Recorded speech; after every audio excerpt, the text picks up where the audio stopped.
I've used plenty of smartphones over the years, from giant Android flagships to the latest iPhones. But the more devices I try, the more I find myself missing one phone that's nearly a decade old: the iPhone 7. It might sound strange. Everyone seems obsessed with 6.7-inch displays, massive camera bumps, and phones so heavy they could double as paperweights. Meanwhile, all I want is a device that feels light in my hand and disappears into my pocket. What I love most about the iPhone 7 isn't its processor or camera, it's the design. The curved aluminum body fits naturally in my hand, with smooth edges that make it comfortable to hold for hours. To this day, it's still one of the most ergonomic smartphones I've ever used. Modern phones often look stunning in advertisements, but in real life they feel like polished glass bricks. They're beautiful to look at, yet surprisingly awkward to use. Somewhere along the way, comfort seems to have become less important than aesthetics. And then there's the size. I honestly don't know when the smartphone industry decided that bigger automatically meant better. Replying to a message with one hand now feels like stretching for the last cookie on the top shelf.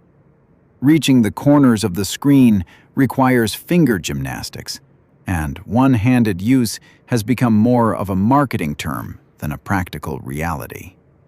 Putting these giant phones in your pocket isn't much better. Sit down and you feel it digging into your leg. Ride a bike or bend over, and you're suddenly worried it might slide out. Sometimes it feels like I'm carrying around a cutting board that happens to make phone calls. The iPhone 7 never had that problem.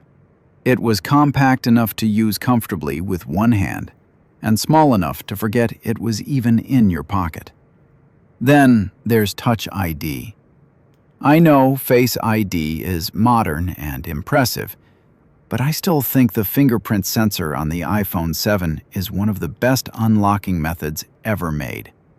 You simply place your finger on the home button, and the phone is unlocked almost instantly.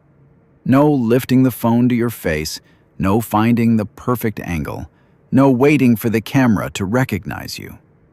When you're wearing a mask, lying in bed, wearing sunglasses, or the phone is sitting on your desk, Touch ID just works.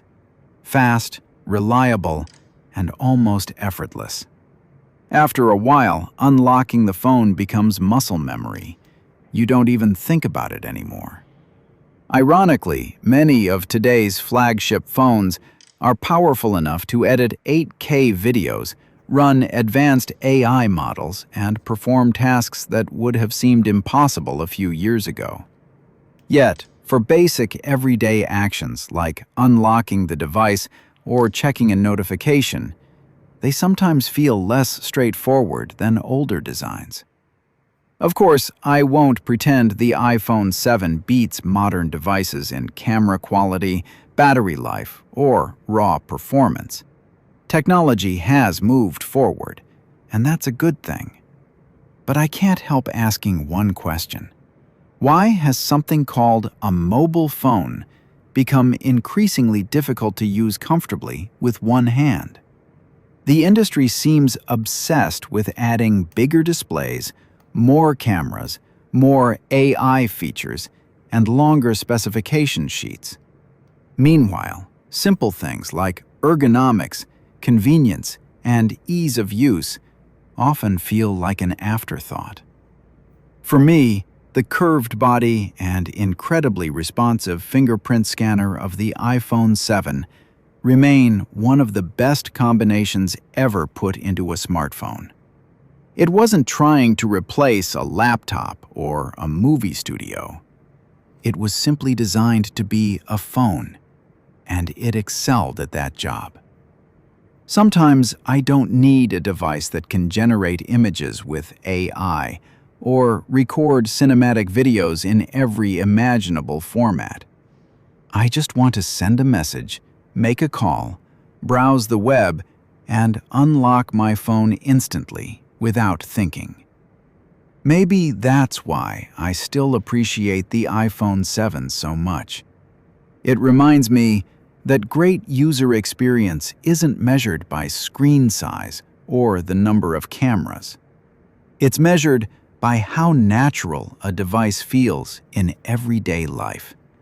And if you ask me, somewhere along the way, the smartphone industry forgot that. In the race to make phones bigger and flashier, it accidentally made many of them less comfortable than a simple, curved little device from years ago.